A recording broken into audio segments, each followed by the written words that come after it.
परमात्मा से मिलन कैसे होगा जब तक आप पहला कदम परमात्मा की ओर नहीं बढ़ाओगे। एक संत एक सेठ के पास आए। सेठ ने उनकी बड़ी सेवा की। उनकी सेवा से प्रसन्न होकर संत ने कहा, अगर आप चाहें तो आपको भगवान से मिलवा दूं। सेठ ने कहा, महाराज, मैं भगवान से मिलना तो चाहता हूं, पर अभी मेरा बेटा छोटा है। वह कुछ बड़ा हो जाए तब मैं चलूंगा। बहुत समय के बाद संत फिर आए। बोले, अब तो आपका बेटा बड़ा हो गया है, अब चलें? सेठ महाराज, उसकी सगाई हो गई है। उसका विवाह जाता, घर में बहू आ जाती, तब मैं चल पड़ता। संत 3 साल बाद फिर आए। बहू आंगन में घूम रही थी। संत बोले, सेठ जी, अब चलें? सेठ महाराज, मेरी बहू को बालक होने वाला है। मेरे मन में कामना रह जाएगी कि मैंने पोते का मुंह नहीं देखा। एक बार पोता हो जाए तब चलेंगे। संत पुनः आए, तब तक सेठ की मृत्यु हो चुकी थी। ध्यान लगाकर देखा तो वह सेठ बैल बना सामान ढो रहा था। संत बैल के कान में बोले, अब तो आप बैल हो गए, अब भी भगवान से मिल लें। सेठ, मैं इस दुकान का बहुत काम कर देता हूं। मैं न रहूंगा तो मेरा लड़का कोई और बैल रखेगा। वह खाएगा ज्यादा और काम कम करेगा, इसका नुकसान हो जाएगा। संत फिर आए, तब तक बैल भी मर गया था। देखा कि वह कुत्ता बनकर दरवाजे पर बैठा था। संत ने कुत्ते से कहा, अब तो आप कुत्ता हो गए, अब तो भगवान से मिलने चलो। कुत्ता बोला, महाराज, आप देखते नहीं कि मेरी बहू कितना सोना पहनती है। अगर कोई चोर आया तो मैं भौंक कर भगा दूंगा।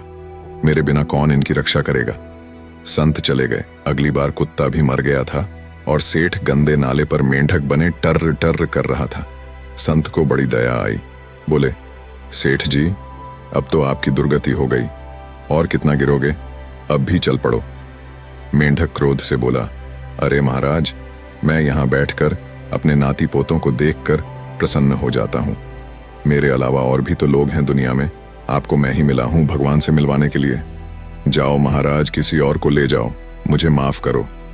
संत तो कृपालु हैं, बार बार प्रयास करते हैं, पर उस सेठ की ही तरह दुनिया वाले भगवान से मिलने की बात तो बहुत करते हैं, पर मिलना नहीं चाहते।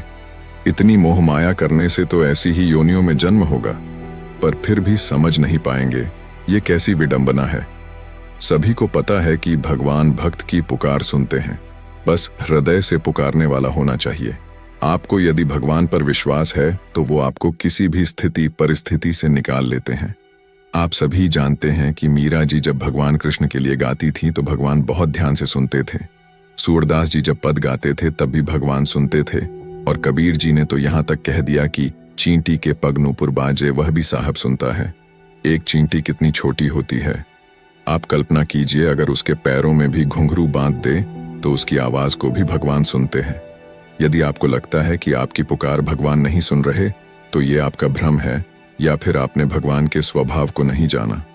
कभी प्रेम से उनको पुकारो तो सही, कभी उनकी याद में आंसू गिराओ तो सही। मैं तो यहाँ तक कह सकता हूँ कि केवल भगवान ही है जो आपकी बात को सुनता है। एक छोटी सी कथा के माध्यम से संत बताते हैं कि एक भगवान जी के भक्त हुए थे। उन्होंने 20 साल तक लगातार भगवत गीता जी का पाठ किया।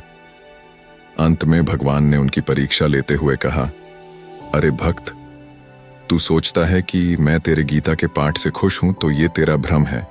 मैं तेरे पाठ से बिल्कुल भी प्रसन्न नहीं हुआ।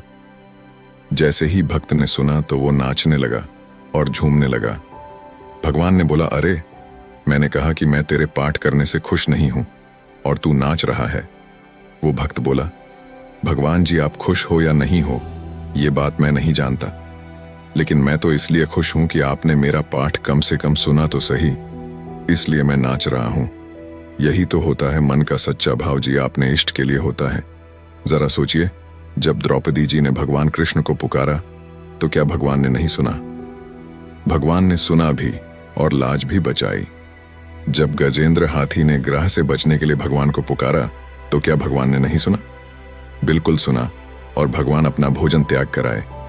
कबीरदास जी, तुलसीदास जी, सूरदास जी, हरिदास जी, मीराबाई जी, भाई पोद्दार जी, राधा बाबा जी, श्री राम सुखदास जी, और न जाने कितने संत हुए जो भगवान से बात करते थे और भगवान भी उनकी सुनते थे। इसलिए जब भी भगवान को याद करो, उनका नाम जप करो, तो ये मत सोचना कि भगवान आपकी पुकार सुनते होंगे या नहीं। कोई संदेह मत करना, बस हृदय से उनको पुकारना आपको खुद लगेगा कि हाँ, भगवान आपकी पुकार को सुन रहे हैं, लेकिन पहल भक्त को ही करनी पड़ती है। जब परमात्मा की ओर पहला कदम नहीं बढ़ाओगे, तब तक कैसे आप इस मोह माया के फंदे से मुक्त होंगे और परमात्मा की प्राप्ति होगी।